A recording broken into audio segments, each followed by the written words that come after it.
Waalaikumsalam warahmatullahi wabarakatuh. Yang terhormat Ketua IGTKI Kecamatan Sungai Kunyit, yang terhormat Kepala Sekolah beserta guru-guru TK yang ada di Sungai Kunyit. Dengan ini saya menyampaikan bahwa diseminasi budaya positif ini sangat baik sekali bagi guru penggerak yang akan melaksanakannya. Dengan demikian, saya sebagai Kepala Sekolah TK 1 Atap sangat mendukung sekali bahwa guru kami yang ada di TK 1 Atap, yaitu Mia Julianti, mengikuti guru penggerak ini. Saya sangat mendukung sekali kegiatannya karena ada dampak positifnya yang telah dilakukan di TK kami. Hanya itu saja yang dapat saya sampaikan. Terima kasih. Assalamualaikum warahmatullahi wabarakatuh. Terima kasih untuk waktu yang diberikan kepada saya. Yang terhormat Ibu Ketua IGTKI, Ibu Kepala Sekolah yang datang hari ini di TK 1 Atap SDN 08 Sungai Kunyit. Assalamualaikum warahmatullahi wabarakatuh. Waalaikumsalam warahmatullahi wabarakatuh. Selamat pagi dan salam sejahtera bagi kita semua. Mohon izin Ibu Kepala TK, Ibu Ketua IGTKI, izin menyampaikan materi tugas kami selaku calon guru penggerak, yaitu diseminasi budaya positif. Nanti yang akan kami tampilkan tugasnya itu berbentuk aksi nyata. Mohon izin di sini bukan kami menggurui, tetapi adalah sebuah tugas yang harus kami kerjakan, itu wajib hukumnya dari fasilitator kami. Sebelumnya hari ini kita sudah berkumpul di sini. Saya ucapkan banyak terima kasih sudah meluangkan waktunya untuk saya berbagi ilmu yang saya dapat di tugas kami selaku calon guru penggerak angkatan 11. Nah, sebelum saya melanjutkan materi saya, mohon izin saya rekam ya Ibu-Ibu, karena tugasnya nanti akan kami upload di LMS kami. Jadi mohonlah kiranya kita membuat kesepakatan dulu. Nah, kira-kira kesepakatan kelas yang kita bangun hari ini apa? Boleh contohnya pertama HP di silent. Nah, selanjutnya apa Ibu?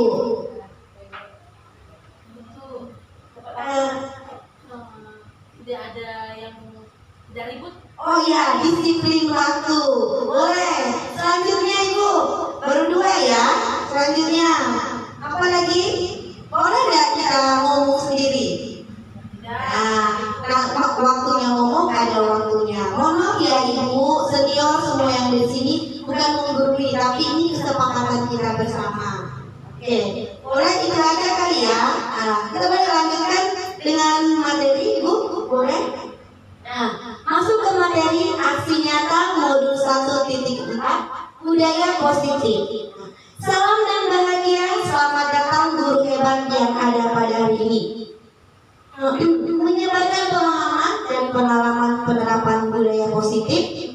Izin memperkenalkan diri, mungkin sudah banyak kenal sama saya. Saya Mia Julianti, asal dari Anjungan, cuma tugas saya di TK 1 Atap SDN 08 Sungai Kunyit. Lanjut Bu.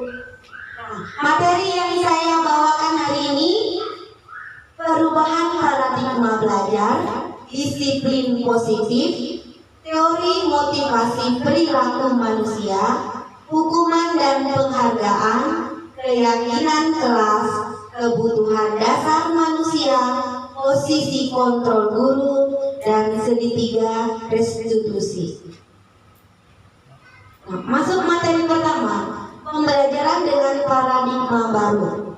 Paradigma baru dirancang berdasarkan prinsip pembelajaran berdiferensiasi, sehingga setiap siswa belajar sesuai dengan tahap perkembangannya, yaitu sesuai dengan profil pelajar Pancasila. Yang satu, beriman bertakwa kepada Tuhan Yang Maha Esa dan berakhlak mulia. Kedua, mandiri. Ketiga, bernalar kritis. Keempat, kreatif. Kelima, gotong royong. Dan keenam, berkebinekaan global.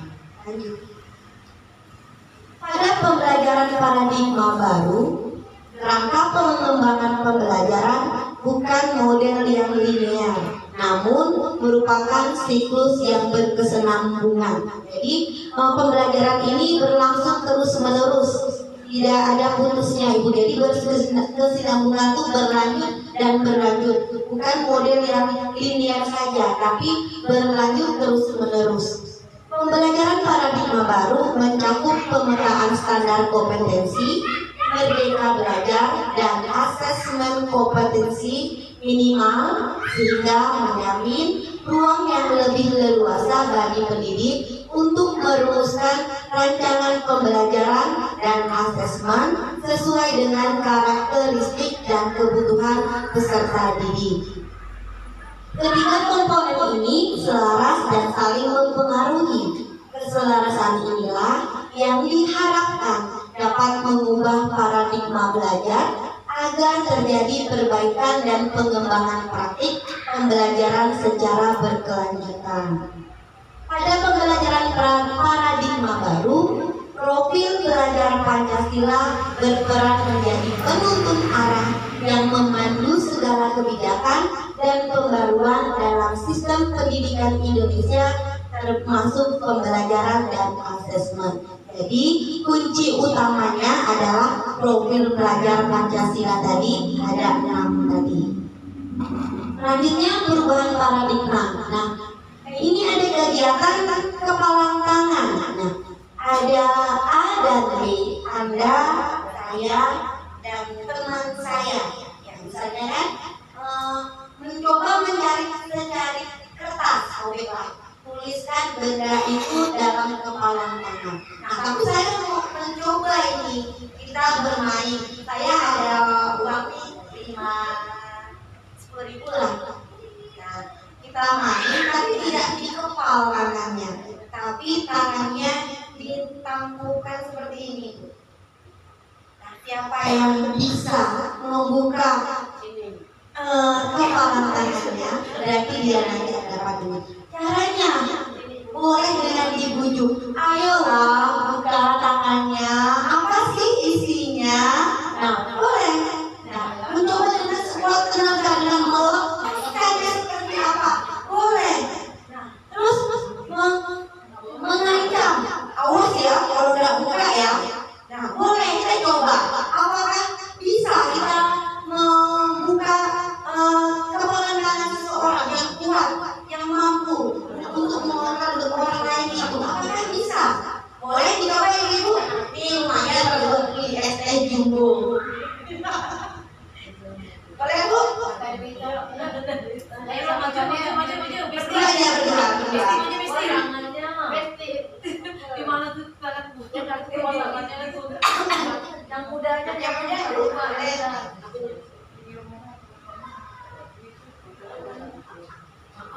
Boleh nggak kita? Boleh kita tulis sama bukti dulu kan? Kemarin udah. Oh ya, kalau Ainun, Ainun sama Lilis siapa? Boleh. Mau tulis. Ini cara diri sampai kosong kata ini. Yang menang sepeda tulis yang telah berani membuka. Dibujuk boleh, dikritik boleh, di apa boleh. Tapi pakai bahasa pegangan. Intimidasi boleh tidak? Boleh. Awas loh, diancam-ancam boleh kan? Satu dua tiga. Ya, pegang ya. Harus buka loh. Nah, Ditahan. ada depan sedikit. Panggil lagi. Yang di sini, Jo. Dari sini. Boleh. Agak geser dikit. Bujuk nanti kita merangkainya dibuka gitu. Bu Riris, buka dong. Enggak.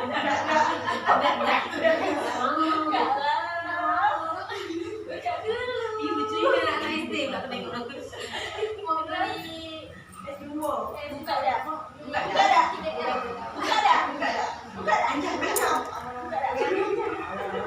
Boleh ya? Boleh.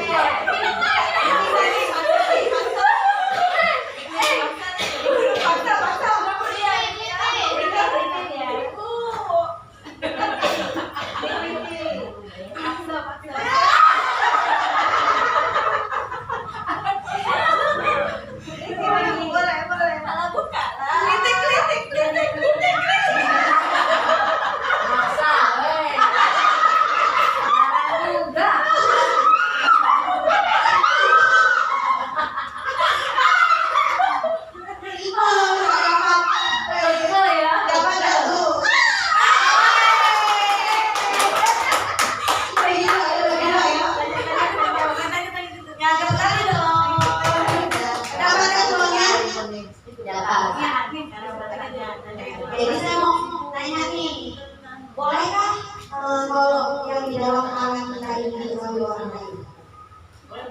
Yang ini ada di dalam genggaman kita ini kita kasih tahu sama orang lain, boleh atau tidak? Itu awalnya kalau bagian bagi kita orang boleh tahu, orang tidak tahu. Itu kan bagian bagi kita. Bagaimana perasaannya dapat buat sendiri? Tenang dong. Mau beli apa loh? Jumbo. Perasaannya uangnya diambil gimana ya? Kecewa. Sudah bagi dua ya.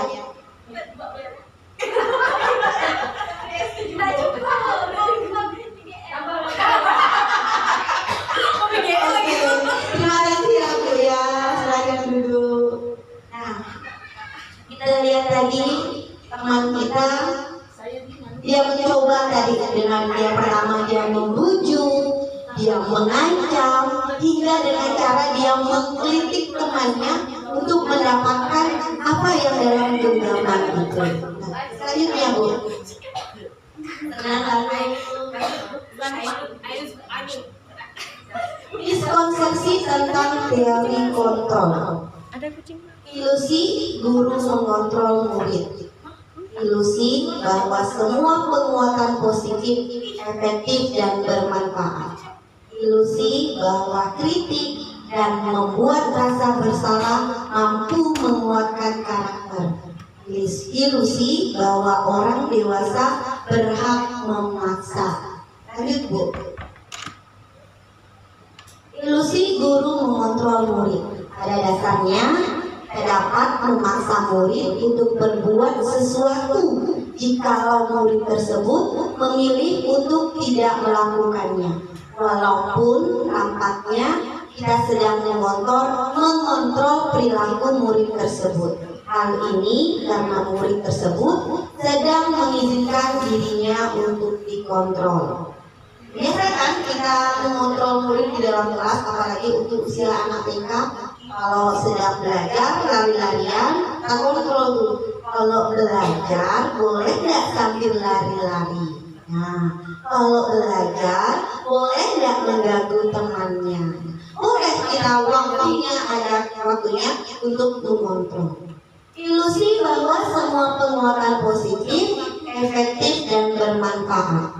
Penguatan positif atau bujukan adalah bentuk-bentuk kontrol segala usaha untuk mempengaruhi murid agar mengulang suatu perilaku tertentu adalah suatu usaha untuk mengontrol murid tersebut. Ilusi bahwa kritik dan membuat orang merasa bersalah dapat menguatkan karakter.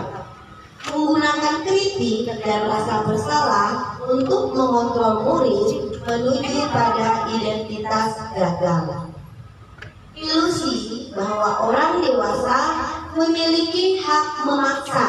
Banyak orang dewasa yang percaya bahwa mereka memiliki tanggung jawab untuk membuat murid-murid berbuat hal-hal tertentu. Apapun yang dilakukan dapat diterima selama ada sebuah kemajuan berdasarkan sebuah pengukuran kinerja. Nah, mengubah paradigma stimulus respon ke pendekatan teori kontrol. Stimulus responnya kita mencoba mengubah orang agar berpandangan sama dengan kita.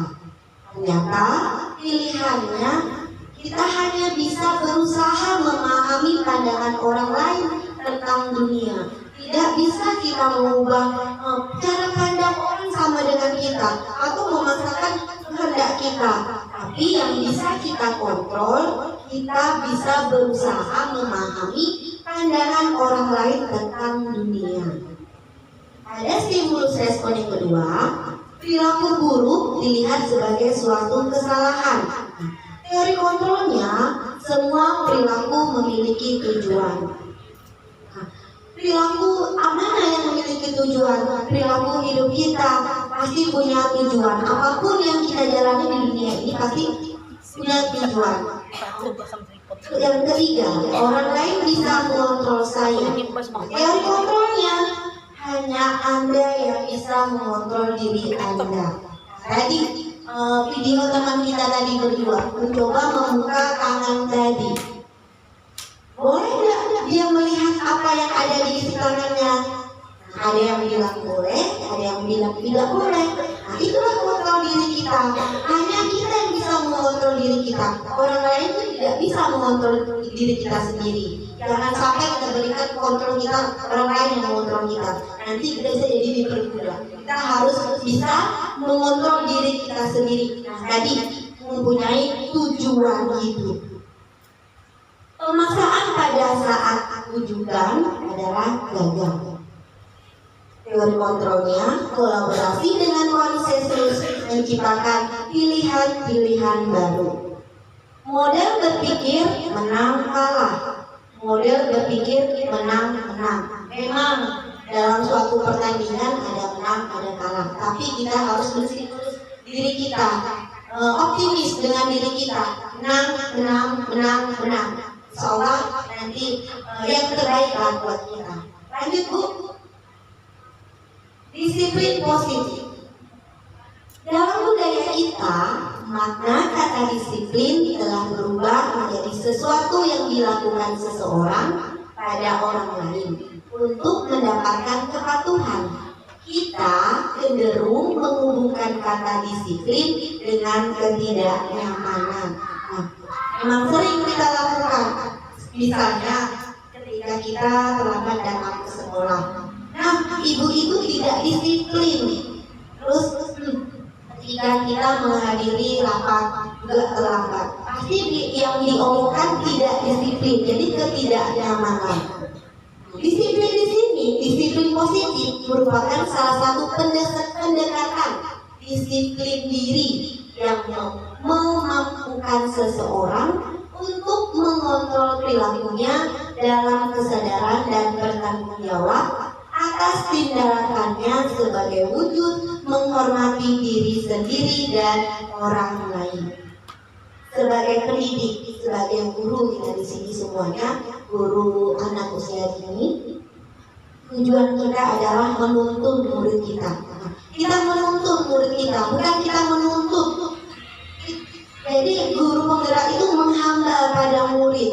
Jadi kita menuntun anak didik kita untuk memiliki disiplin diri sehingga mereka bisa berperilaku yang mengacu pada nilai-nilai kebajikan universal dan memiliki motivasi intrinsik bukan ekstrinsik. Pendekatan disiplin positif tidaklah tentang anak peserta didik secara langsung, tetapi tentang diri dan cara kita sendiri, baik kita sebagai orang tua, guru ataupun orang dewasa yang mampu memberikan dampak dan pengaruh positif kepada anak ataupun peserta didik kita. Nah, sebelum kita menerapkan disiplin positif kepada peserta didik kita, baiklah kita menerapkan dulu disiplin itu pada diri diri kita sendiri. Nah, jangan mentang-mentang si teman kita sering masuknya terlambat, dia bisa ada sering nggak masuk atau masuknya datang terlambat, tapi tidak ditegur sama kepala sekolah. Nah, kita jangan berpikir seperti itu. Tidak akan maju pikir kita seperti itu. Jadi disiplinkan dulu diri kita, baru kita bisa mendisiplinkan peserta didik kita. Pendekatan disiplin positif merupakan kemampuan individual pendidik untuk membina atau mendidik peserta didik secara individual ataupun secara kelompok. Pendekatan secara individual kelompok perlu mendapatkan dukungan kebijakan sekolah dan peran serta pemangku kepentingan sekolah. Ada nilai-nilai kebajikan universal di sini. Nilai-nilai kebajikannya adalah sifat-sifat positif manusia yang merupakan tujuan mulia yang ingin dicapai setiap individu. Nah, tadi kita hidup pasti mempunyai tujuan mulia. Apa tujuan mulia dari diri kita?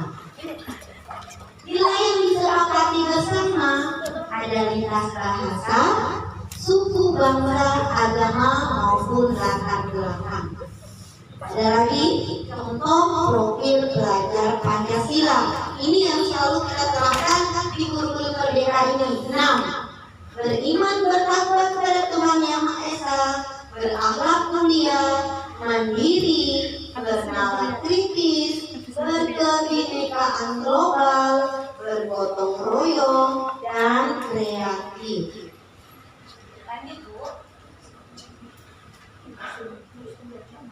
Motivasi perilaku manusia. Untuk menghindari ketidaknyamanan hubungan, untuk mendapatkan imbalan penghargaan, untuk menghargai diri sendiri. Ada motivasi eksternal dan motivasi internal. Eksternal itu berada dari luar yang mempengaruhi kita. Misalnya kita tidak mendapat sama orang lain, ada masukan dari orang lain. Kalau dari internal tadi dari dalam diri kita, motivasi dari dalam diri kita. Kalau saya ingin berubah, saya ingin nanti besok pergi ke sekolah tidak terlambat lagi. Itu motivasi yang ada dalam diri kita sendiri. Motivasi internal itu menciptakan disiplin positif dan sikap merdeka. Menurut Ki Durantara, merdeka itu artinya tidak hanya terlepas dari perintah, akan tetapi juga cakap buat memerintah diri sendiri. Nah, itu motivasi internal yang ada dalam diri kita sendiri. Keyakinan keras. Nah, masuk ke keyakinan keras. Mengapa tidak peraturan saja? Mengapa harus keyakinan keras? Kita harus tahu membedakan antara keyakinan peraturan keras dan keyakinan keras. Peraturan itu nanti ada konsekuensinya, ada hukumannya. Sedangkan keyakinan itu yang kita sepakati bersama. Tadi saya sudah minta kesepakatan kita bila kita berada dalam kelas. Yang pertama, silent HP. Yang kedua, disiplin waktu. Yang ketiga, disiplin diri, tidak membuang bekas minuman atau makanan kita sembarangan, tapi dibuang ke tempat sampah. Itulah kesepakatan kita, keyakinan kelas kita yang disepakati bersama oleh kita. Begitu juga kita sepakati nanti bersama peserta didik kita di dalam kelas. Lanjut Bu. Perhatikan pertanyaan berikut. Mengapa kita memiliki peraturan 3M, menggunakan masker, mencuci tangan, dan menjaga jarak pada saat pandemi COVID-19? Ini merupakan peraturan atau keyakinan? Peraturan. Ya, ini merupakan peraturan. Mengapa kita memiliki peraturan harus menggunakan helm bila mengendarai kendaraan motor? Ada konsekuensinya. Bila kita jatuh tidak menggunakan helm, berarti kita akan terluka. Konsekuensinya.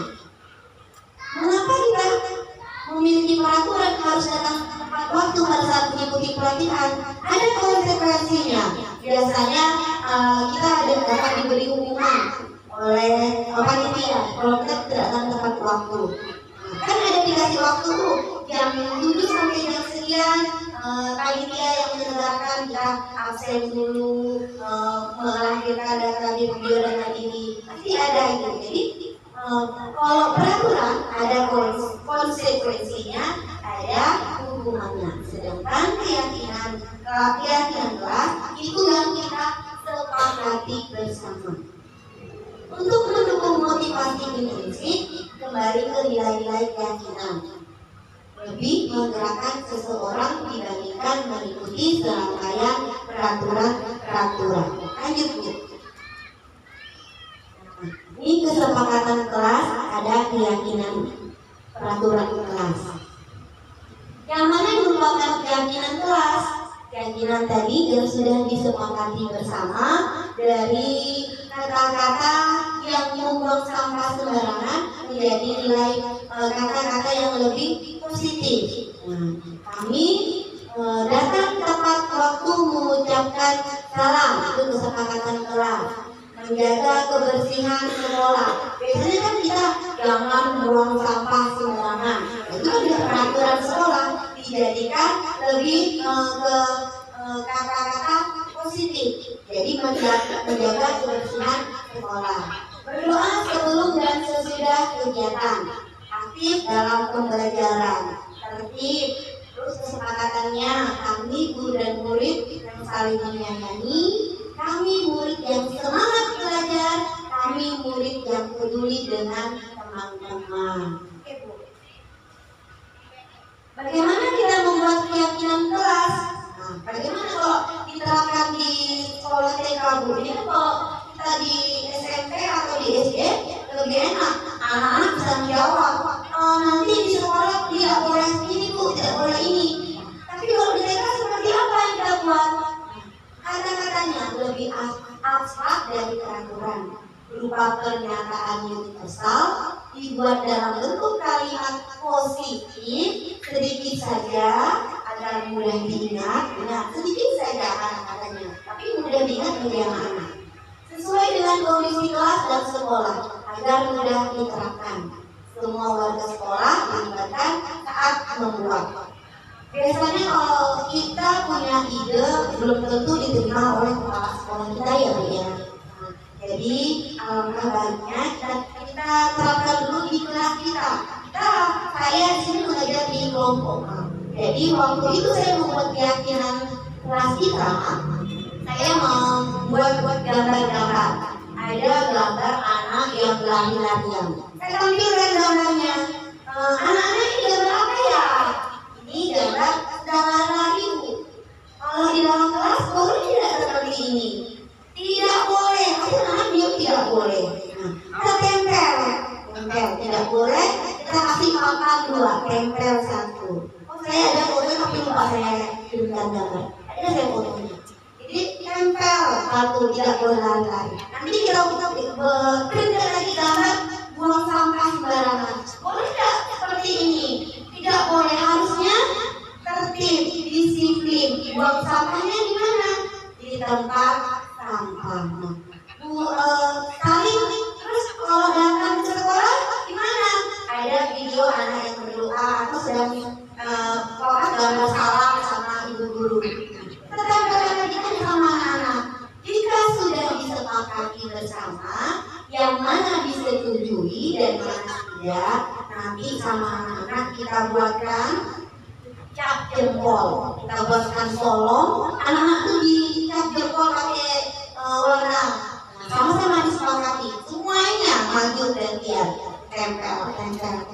Jadi ini kesepakatan kelas kita atau keyakinan kelas kita yang sudah disepakati bersama. Lanjut, Bu.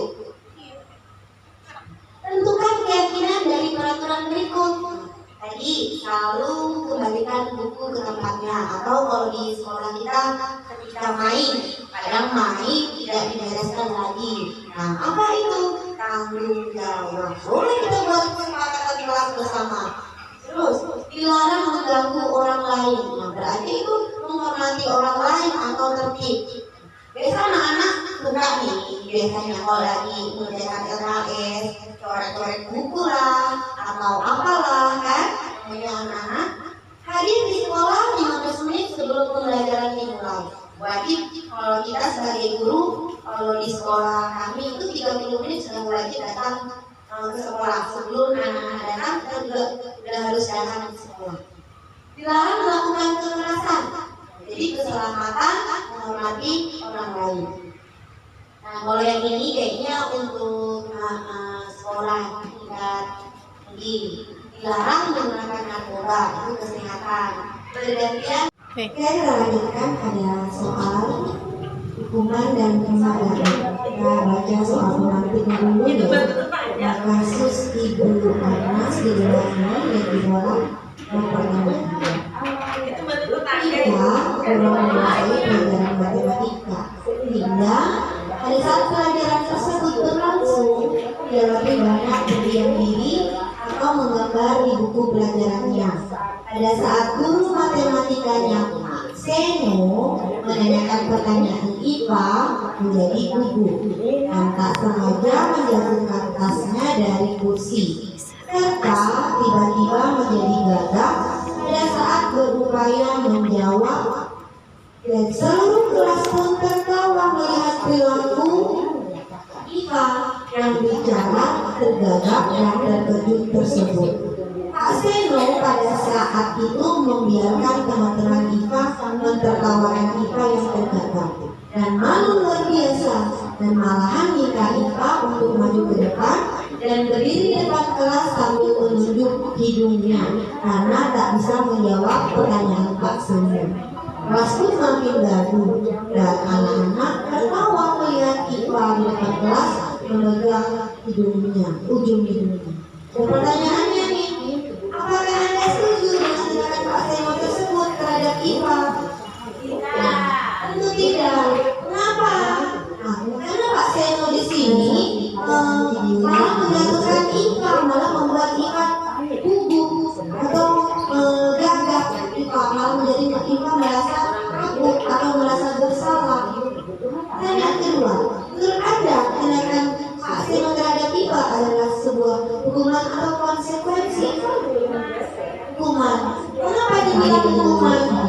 Nah, IPA tadi tidak mendengarkan pembelajaran Pak Seno dan IPA pun menjadi gugup atau gagap saat ditanya Pak Seno, dan teman-temannya pun cuma tertawakan IPA. Lanjut Bu. Berdasarkan kasus tadi, maka kita bisa menyimpulkan bahwa hukuman bersifat tidak terencana atau tiba-tiba. Anak atau murid tidak tahu apa yang terjadi dan tidak dilibatkan. Hukuman bersifat satu arah dari pihak guru yang memberikan, dan murid hanya menerima suatu hukuman tanpa melalui suatu kesepakatan atau pengarahan dari pihak guru, baik sebelum atau sesudahnya. Hukuman yang diberikan bisa berupa fisik maupun psikis. Murid anak disakiti oleh suatu perbuatan atau kata-kata. Nah, ini biasa sering kita lakukan di sekolah nih ya Bu. Kita sama anak-anak, karena kita kalau anak-anak itu berkelahi, tapi kita nggak mau mendengarkan. Makanya kata ibu, jangan suka rebut makan temannya atau mainan temannya. Nah, makanya kita kan selalu menghati. Nah, makanya jadi anak itu butuh rapi. Jadi kan kita memberi hukuman kepada anak kita. Jadi anak itu akan merasa kisahnya itu merasa disakiti, selalu teringat-ingat. Nah, tadi aku buat sekolah nih di kelas, Bu bilang makanya kata Bu pasti masih teringat-ingat terus di telinga anak-anak. Atau survival. Sementara disiplin dalam bentuk konsekuensi sudah terencana atau sudah disepakati, sudah dibahas dan disetujui oleh murid dan guru. Umumnya bentuk-bentuk konsekuensi dibuat oleh pihak guru atau sekolah, dan murid sudah mengetahui sebelumnya bahwa konsekuensi apa yang akan diterima bila ada pelanggaran? Ada konsekuensi murid tetap dibuat tidak nyaman untuk jangka waktu pendek. Konsekuensi biasanya diberikan berdasarkan suatu data yang umumnya dapat diukur. Misalnya, setelah 3 kali tugasnya tidak diselesaikan pada batas waktu yang diberikan oleh atau murid melakukan kegiatan di luar kegiatan pembelajaran, misalnya nih ngobrol, maka murid tersebut akan kehilangan waktu bermain. Kalau nggak ngobrol, tugasnya tidak selesai, setelahnya nggak usah istirahat. Seperti itu kan? Nah, itu konsekuensi yang dapat anak tidak menyelesaikan tugas, konsekuensinya kehilangan waktu bermain. Harus menyelesaikan tugas karena ketertinggalan. Tetapi konsekuensi yang mengikuti ini sudah diketahui sebelumnya oleh murid. Jadi sikap guru ini di sini senantiasa memonitor murid. Jadi hukuman dan konsekuensi bisa diberikan ya ibu. Hukuman dan penghargaan. Penghargaan dan hukuman adalah 2 aspek yang penting dalam proses pembelajaran. Penghargaan dapat meningkatkan motivasi dan memberikan rasa percaya diri pada siswa. Sementara hukuman dapat membentuk perilaku siswa agar lebih baik dan mengurangi perilaku negatif. Seringkali hukuman dapat menciptakan rasa takut, perasaan tidak aman, dan bahkan pembalasan dalam diri individu yang menerima hukuman. Penghargaan sebagai bentuk hukuman yang membangun. Penghargaan sebagai hukum mungkin terdengar bertentangan, tapi sebenarnya dapat menjadi alat yang kuat dalam membantu perilaku positif, pengembangan diri, dan keterampilan individu. Jika pemberiannya dilakukan dengan tepat, disinilah kita memasuki konsep penghargaan sebagai bentuk hukuman yang lebih positif dan membangun. Daripada menggunakan konsekuensi negatif, kita dapat menggantinya dengan konsekuensi positif untuk mengubah perilaku. Ini bukanlah penghargaan dalam arti konvensional, di mana seseorang diberikan hadiah karena melakukan sesuatu yang baik, tapi lebih tentang menggunakan apresiasi dan pemakmuran sebagai alat untuk memperkuat perilaku positif dan membangun motivasi. Ada 1, mengubah perilaku. Nah, hukuman penghargaan itu bisa mengubah perilaku. Misalnya, dalam proses pendidikan dapat menggunakan ujian kemampuan untuk mengubah perilaku siswa yang sebelumnya tidak tertib menjadi tertib. Dalam hal ini, penghargaan berfungsi sebagai hukuman. Karena dengan apresiasi perilaku yang diinginkan, siswa mungkin lebih cenderung menghindari perilaku yang tidak diinginkan untuk mencegah kehilangan kemampuan tersebut. Nah, kemudian mengubah perilaku menggunakan ujian. Ini kalau selesai, caranya nanti ibu kasih bintang 3, ibu kasih bintang 4, ibu kasih bintang kecil. Jadi anak hebat. Nah, inilah mengubah perilaku anak. Mengembangkan diri. Keluar pendidikan, penghargaan dapat digunakan sebagai hukuman yang membangun dalam proses pengembangan diri. Misalnya, seorang individu yang berusaha untuk mencapai tujuan pribadi dapat memberikan penghargaan diri sendiri setiap kali mereka mencapai program tertentu. Hal ini memberikan insentif untuk mencapai lebih banyak prestasi, menggantikan untuk menghindari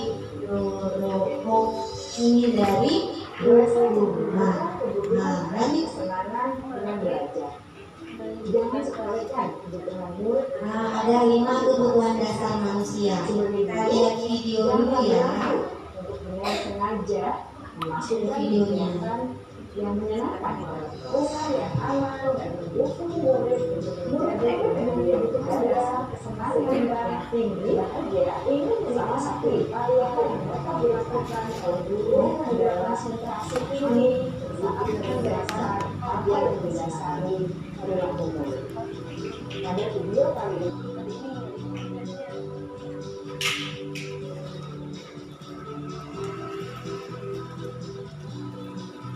kebutuhan yang kelima adalah kebutuhan akan penguasaan.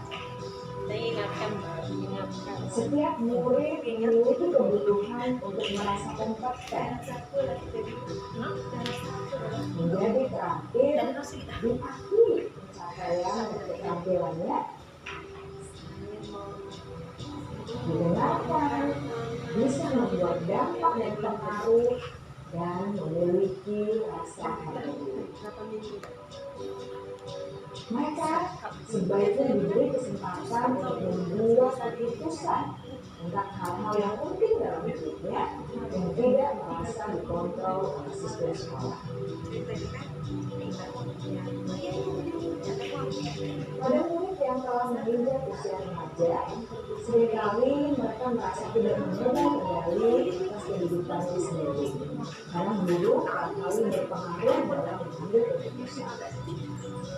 Murid-murid yang memiliki kebutuhan dasar atau penguasaan yang tinggi biasanya selalu ingin menjadi pemimpin.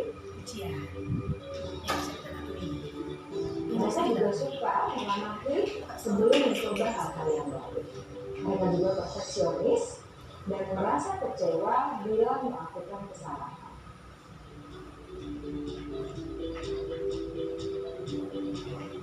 Ibu dan bapak guru sangatlah penting bagi kita untuk mengetahui kebutuhan dasar murid-murid agar kita memahami alasan dibalik sikap dan tingkah laku mereka. Bila murid berperilaku buruk atau melanggar aturan sehingga tindakannya tidak sesuai dengan nilai-nilai kebajikan, maka guru harus mencari tahu alasan yang mendasari tindakan tersebut dan kebutuhan apa yang dilakukan.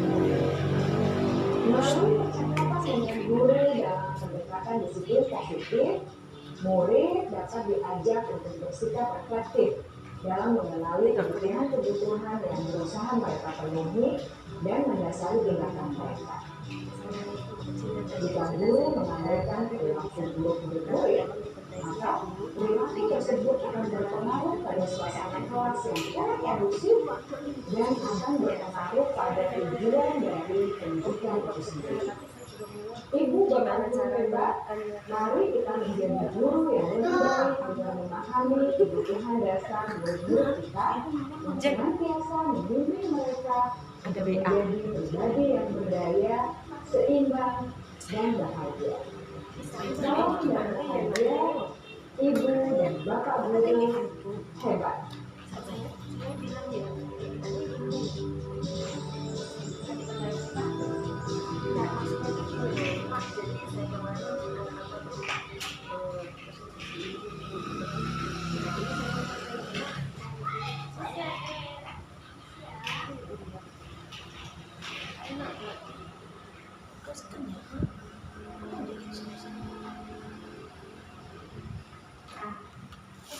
Bismillah.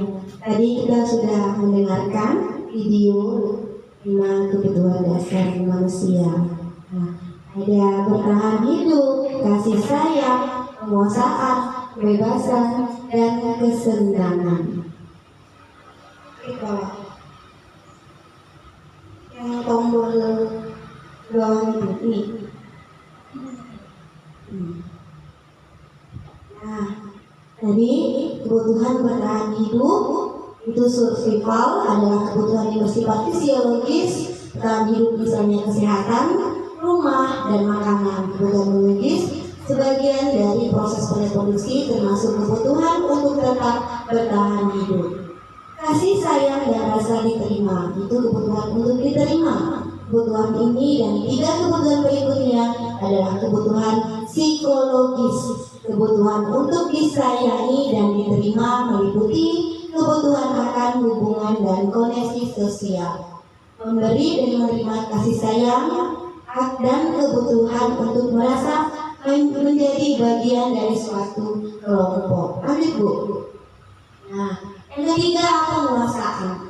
Kebutuhan ini berhubungan dengan kekuatan untuk mencapai sesuatu menjadi kompeten, menjadi terampil, diakui atas prestasi dan keterampilan kita, mendengarkan dan memiliki rasa harga diri. Kebutuhan ini meliputi keinginan untuk dianggap berharga, bisa membuat perbedaan, bisa membuat pencapaian kompeten diakui, dihormati. Kebebasan kebutuhan akan pilihan adalah kebutuhan akan kemandirian, otonomi memiliki pilihan dan mampu mengendalikan arah hidup seseorang. Yang kelima, kesenangan. Kebutuhan akan kesenangan adalah kebutuhan untuk mencari kesenangan diri, bermain dan tertawa. Bayangkan hidup tanpa kenikmatan apapun, betapa menyedihkannya hidup kita. Belajar menghubungkan kebutuhan dan kesenangan dengan belajar. Lanjut Bu. Nah, ada tadi kita sudah mendengarkan video, sudah melihat videonya, sudah dijelaskan 5 kebutuhan dasar manusia. Ini 5 posisi kontrol guru terhadap murid. Ada penghukum, pembuat merasa bersalah, teman, pemantau, dan manajer. Nah, penghukum itu kata-katanya di kasus patuhi aturan sekolah lalu berdiri di depan barisan. Nah, ini kasusnya ya Bu. Kalau penghukum, kalau pemantau, kamu sudah melanggar apa peraturan dan konsekuensinya. Teman, ayolah yang tertib, buat Bu Guru bangga. Kali ini tidak apa-apa, kamu salah. Membuat rasa bersalah. Beberapa kali Bu Guru harus memberitahu kamu. Bu Guru sangat kecewa sama kamu. Bu Guru gak sayang lagi kalau kita di TK. Manajer. Nah, ini yang dalam kita terapkan di sekolah. Apakah kamu tahu kesalahan kamu, Nak? Kira-kira bagaimana kamu akan memperbaiki kesalahan ini? Nah, ini yang jarang kita terapkan di sekolah. Nanti akan kita bahas. Lanjut Bu. Penghukum. Seorang penghukum bisa menggunakan hukuman fisik maupun verbal. Orang-orang yang menjalankan posisi penghukum senantiasa mengatakan bahwa sekolah memerlukan sistem atau alat yang dapat lebih menekan murid-murid lebih dalam lagi. Guru-guru yang menerapkan posisi penghukum akan berkata, patuhi aturan saya, atau awas kamu ya. Nah, kamu selalu aja salah, selalu pas, selalu yang berakhir selesai. Guru seperti ini senantiasa percaya hanya ada satu cara agar pembelajaran bisa berhasil, yaitu dengan cara dia, dengan cara kita. Awas ya kalau nggak selesai, awas ya nanti minumnya tumpah. Nah, kita kalau kayak gitu kalau di kelas. Nah, inilah seorang guru yang namanya penghukum. Pembuat merasa bersalah. Pada posisi ini biasanya guru akan bersuara lebih lembut. Nah, pembuat merasa bersalah akan menggunakan keinginan yang membuat orang lain merasa tidak nyaman, bersalah atau rendah diri. Kata-kata yang keluar dengan lembut akan seperti ini. Ibu sangat kecewa sekali dengan kamu, Nak. Beberapa kali Bapak harus beritahu kamu ya. Gimana coba kalau orang tua kamu tahu kamu berbuat begini? Karena kita kalau ada anak yang tidak selesai kerjaannya terus menangis, kita kan pasti bilang, Ibu gak sayang dengan kamu kalau kerjaannya gak selesai. Ibu kecewa, Nak. Nanti kalau gak selesai terus, gak bisa menulis, gak bisa membaca, nanti besarnya mau jadi apa sayang? Kalau mama papanya tahu di rumah, di sekolah hanya apa? Hanya bermain. Nah, ini membuat merasa bersalah. Di posisi ini, murid akan memiliki penilaian diri yang buruk tentang diri mereka. Murid merasa tidak berharga dan telah mengecewakan orang-orang yang disayang ini. Jadi terekam dalam memori anak-anak. Apalagi kita mengajar anak usia TK, usia dasar. Jadi anak akan mudah selalu merekam apa yang kita bicarakan, apa yang kita terapkan. Jadi kita guru adalah model bagi mereka. Lanjut Bu. Teman, guru pada posisi ini tidak akan menyakiti murid, namun akan tetap berupaya mengontrol murid melalui persuasi. Persuasi teman pada guru bisa negatif maupun positif. Positif di sini berupa hubungan baik yang terjalin antara guru dan murid. Guru di posisi teman menggunakan hubungan baik dan humor untuk mempengaruhi seseorang. Mereka akan berkata, ayolah, bantulah demi Bapak ya. Ayo ingat, tidak bantuan Bapak selama ini. Ya sudah, kali ini tidak apa, nanti Ibu bereskan. Nah, yang belakang, yang paling terakhir, sering kita dengar, anak tidak membereskan mainannya. Ya sudah, nanti Ibu yang bereskan, tidak apa. Yang penting kerjaannya selesai dulu. Nah, kita selalu jadi teman buat mereka. Jadi mereka merasa terbantu. Nanti kalau nggak selesai nggak apa-apa, dibantu sama Bu Guru. Nah, memantau berarti mengawasi. Pada saat kita mengawasi, kita bertanggung jawab atas perilaku orang-orang yang kita awasi. Posisi memantau berdasarkan pada peraturan-peraturan konsekuensi dengan menggunakan sanksi atau konsekuensi. Kita dapat memisahkan hubungan pribadi kita dengan murid sebagai seseorang yang menjalankan posisi pemantau. Pertanyaan yang diajukan seorang pemantau, peraturannya apa? Apa yang telah kamu lakukan? Sanksi dan konsekuensinya apa? Seorang pemantau sangat mengandalkan penghitungan catatan. Data yang tepat digunakan sebagai bukti atas perilaku seseorang. Teman, guru pada posisi manajer. Nah, posisi terakhir adalah manajer. Manajer adalah posisi di mana guru berbuat sesuatu bersama dengan murid, mempersilahkan murid mempertanggungjawabkan perilakunya, mendukung murid agar dapat menemukan solusi atas permasalahannya sendiri.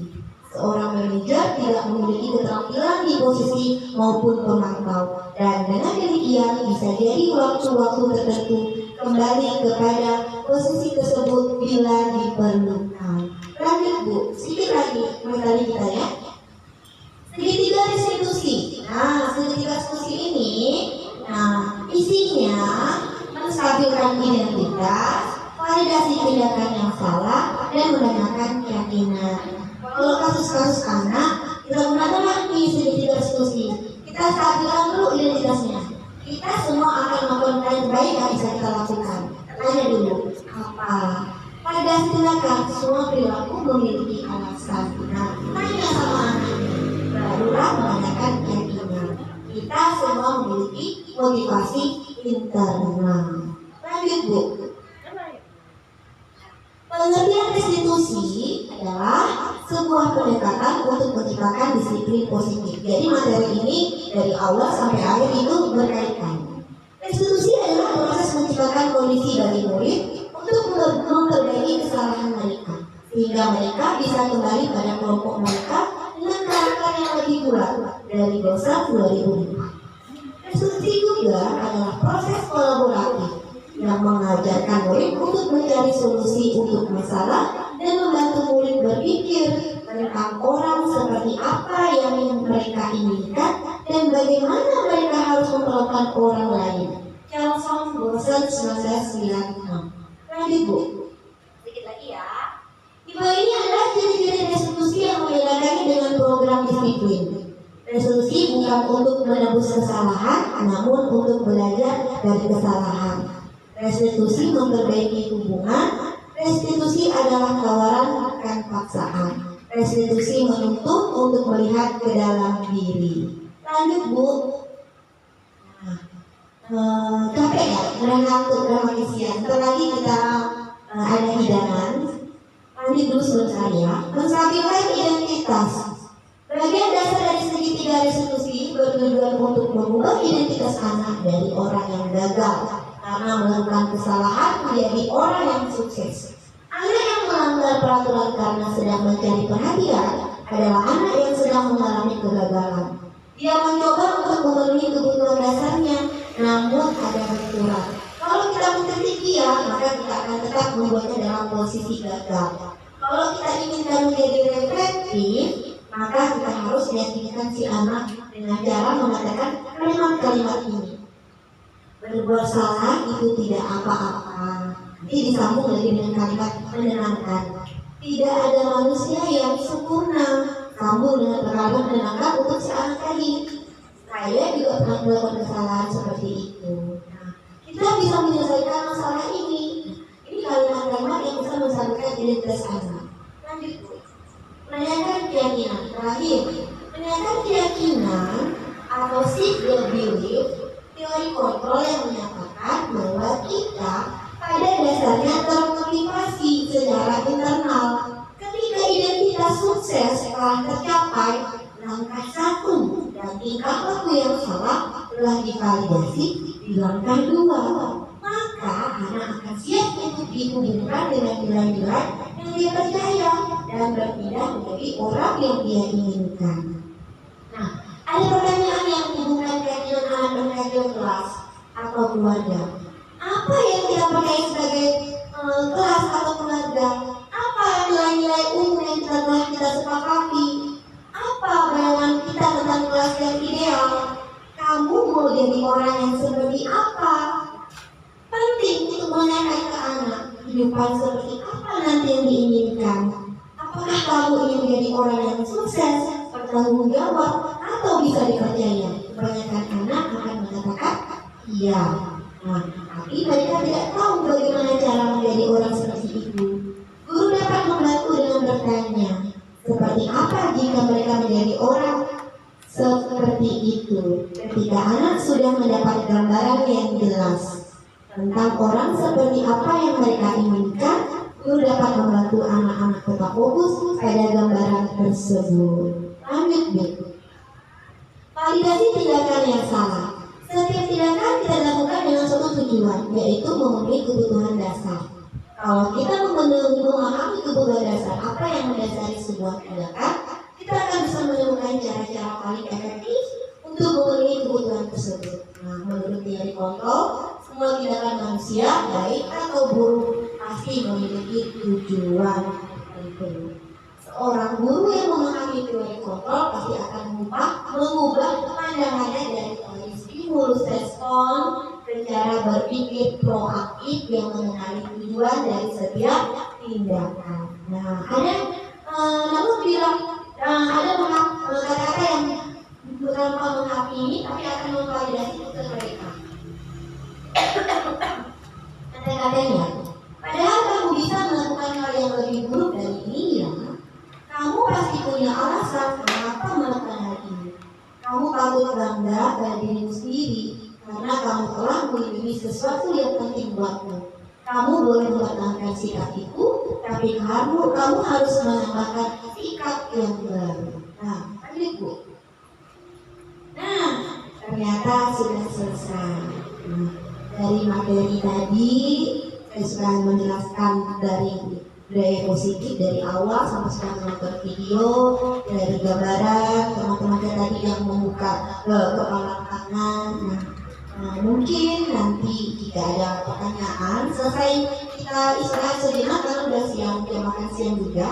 Jadi nanti boleh bertanya jika ada yang mungkin kurang atau yang ingin ditambahkan. Di sini banyak guru senior, banyak ada guru yang sudah paham, dan juga ada guru penggerak angkatan 7 pasti sudah paham tentang ini. Nah, saya di sini sudah selesai menyampaikan materi saya, akan saya unggah nanti di aksi nyata. Mohon maaf sebelumnya jika dalam penyampaian saya tadi ada kata-kata saya yang kurang berkenan di hati ibu-ibu semua. Mohon didoakan pintu maaf yang sebesar-besarnya. Perilaku dan tindakan saya yang kurang menyenangkan atau ada kata-kata saya waktu menyampaikan kurang jelas, mohon maaf. Jadi cukuplah mungkin sampai di sini, nanti dilanjutkan apabila ada pertanyaan. Sekian dari saya. Wabillahi taufiq wal hidayah. Assalamualaikum warahmatullahi wabarakatuh. Semangat! Semangat!